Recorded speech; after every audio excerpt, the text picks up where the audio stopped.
loose, come back here. And you have your seed. Taking the rest of your black 260, tie it off, repeat that process, making another seed. Catching it, popping it off. Enough practice, do this enough times, and you'll be able to just whip one out. Just like that. There you have 3 seeds. I use 3 seeds because every time I've done it, but once, when you pop the apple, at least one of the seeds will stay in your hand. Sometimes, very seldom, but sometimes 2. Never have I ever had 3 stay in my hand. Never have I ever had none, but once out of the 100 times, not one, stay in my hand. Usually it's 1 or 2, but it's almost never none or 3. You want 1 or 2 to fall to the ground, and you want 1 or 2 to stay in your hand. You at least want 1 in your hand and 1 to fall to the ground, so that you can do the part about that, lest the seed fall to the ground and die, while you have 1 to illustrate your planting it. Okay. Now, taking the bee body, you'll take the seed. Don't do this in front of the kids, or if you do, educate them about not putting a balloon in their mouth.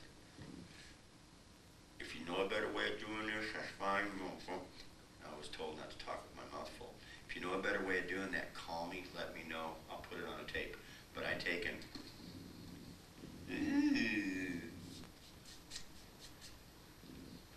Anyway, you stretch open the nozzles, both red and white. Putting that bubble against your teeth, you push it into the hole that you stretched open. Now, working it down further into the red and white so that you have room to insert the next one and the next one.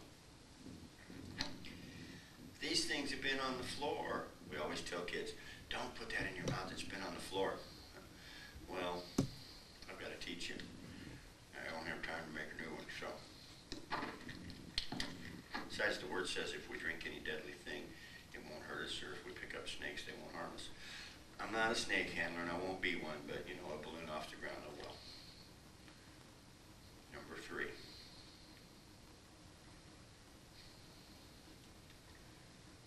Lest people start saying, I knew he was one of those! I knew it!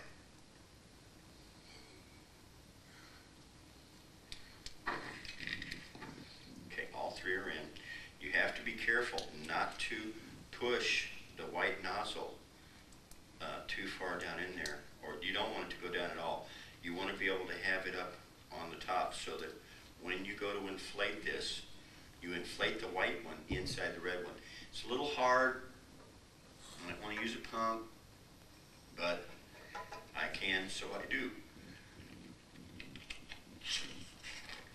Pardon me. You put a small bubble in the white balloon inside the red balloon, then you tie the white one off. Once you tie the white one off, you put a small chamber of air between the white one and the red one so that you can pop the red one and not lose the white one. So that, see, if you don't have that chamber of air, it becomes harder to pop the red one from the white one because the skins are too close together. This gives you a gap. The white one ends here, and you still have bubble of red to pop. Cough medicine time. Okay. Insert your finger to make your regular apple like you normally do. Sometimes, because it's double stuffed, it has a tendency to hang onto your finger. If it does, just double your knot up, making it bigger and having more to grab a hold of with your finger.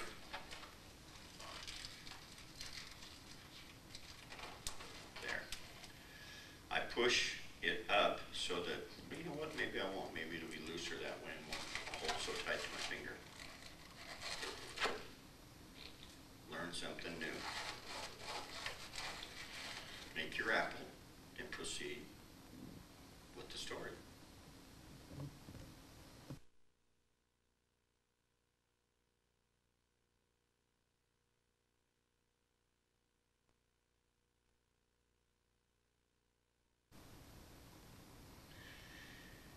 change bag for many things. It's one of the best little props I've ever found. Take the instructions are to follow, but hand a kid a bubble and hand him a balloon that's filled like this and say, can you do me a favor? Can you put this balloon through the bubble like you're threading a needle? I want to take this balloon and I want it to go right through the middle of this balloon and out the other side. Could you do that for me? The kid will try and try and try and can't. You'll say, well, you know, see, the thing is that what Jesus did for us in providing for our salvation, it only becomes valid when we accept him into our hearts. And it's nothing we do. We can't get Jesus inside of us except to surrender. You see, no matter how hard you try, it won't work, just like with this balloon. But it's when you take, well, static electricity, quit giving me static. When you take yourself and entrust yourself to God and Jesus, his son, what God will do is he will work his magic. And you will have Jesus in your heart. And you won't have to worry about support ever again. He will never leave you or forsake you. Leave you on your own. And he'll fill you with his Spirit. Ask and you shall receive. I learned the balloon through the balloon from Roger Siegel. I mean, you know, this guy is full of wonderful ideas. And hope you don't mind I turn this into a gospel application, Roger. Actually, it's going to be kind of neat to send you the gospel tape that this comes on, because anybody that gives me an idea and I use it on one of my videos, they get a complimentary copy of the tape. So it's coming, Roger, it really is. Also, information will be following as to how you can get a hold of Roger and anybody else that gets credit on this tape that wishes to be gotten a hold of or wants to, you know, have you call them. Anyway, taking a balloon, and I'm going to use clear so that you can see what I'm doing. Taking a clear balloon, you put a small bubble in it, tie a knot. I usually tie a double knot so I can get a hold of it easily. I push the air up to one end, push down through, making a tulip twist. A lot of people know what a tulip twist is. That's where you put the nozzle all the way through to the other side. You know what, this needs to be a little bigger. And here's something that a lot of people might not think about that a kid showed me. Thank those kids. Squeegee all the air out of your balloon, okay? And then tie a knot down further so that this air doesn't get out, and you now have all this air trapped up in here, making the bubble bigger. And then go ahead and make your tulip twist.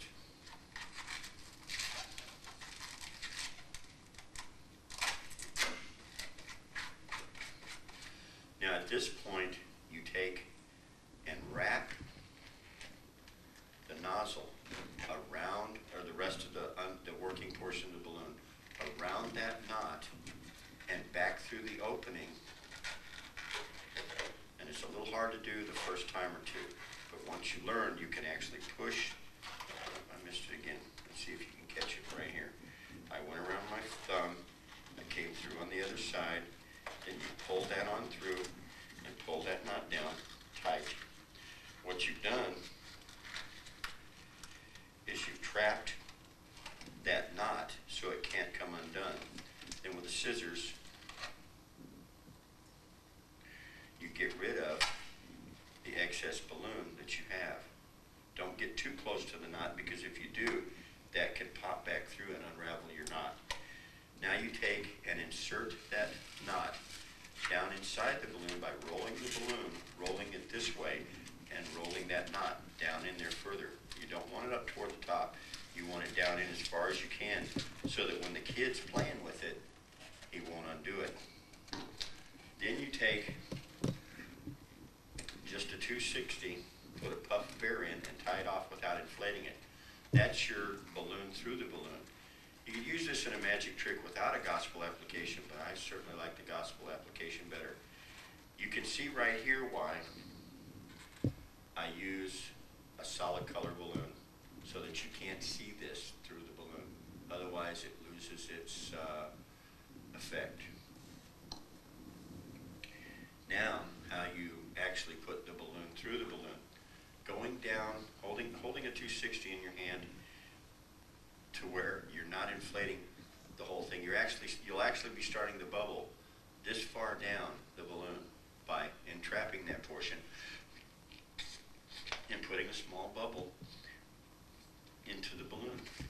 Now at this point you will tie a knot very close to the bubble you've just blown.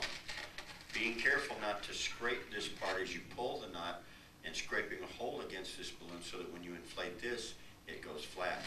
I would also at that point put at least a couple of knots so that you'll have something to grab a hold of when you go to push this through.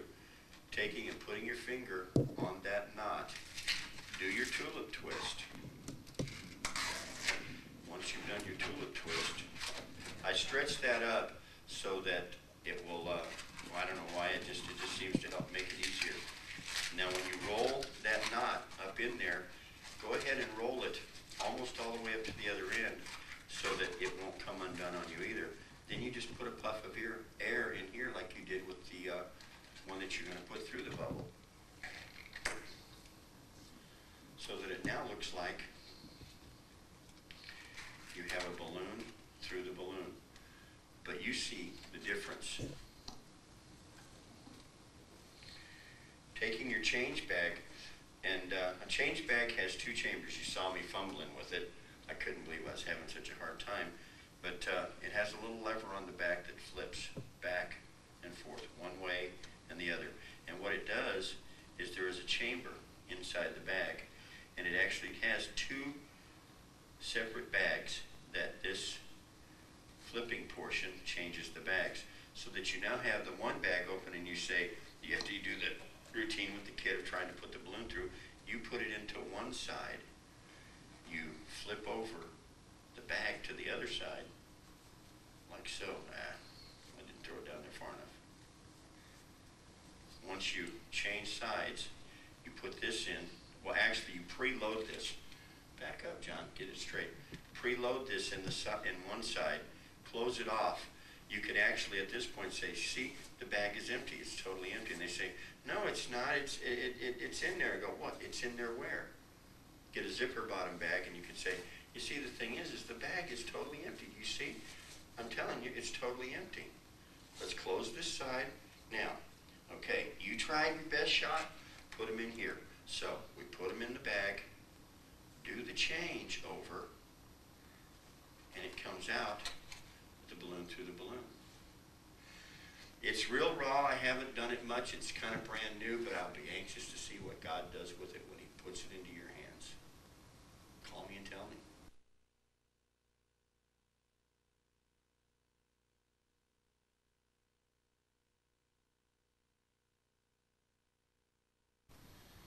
I love kids' toys.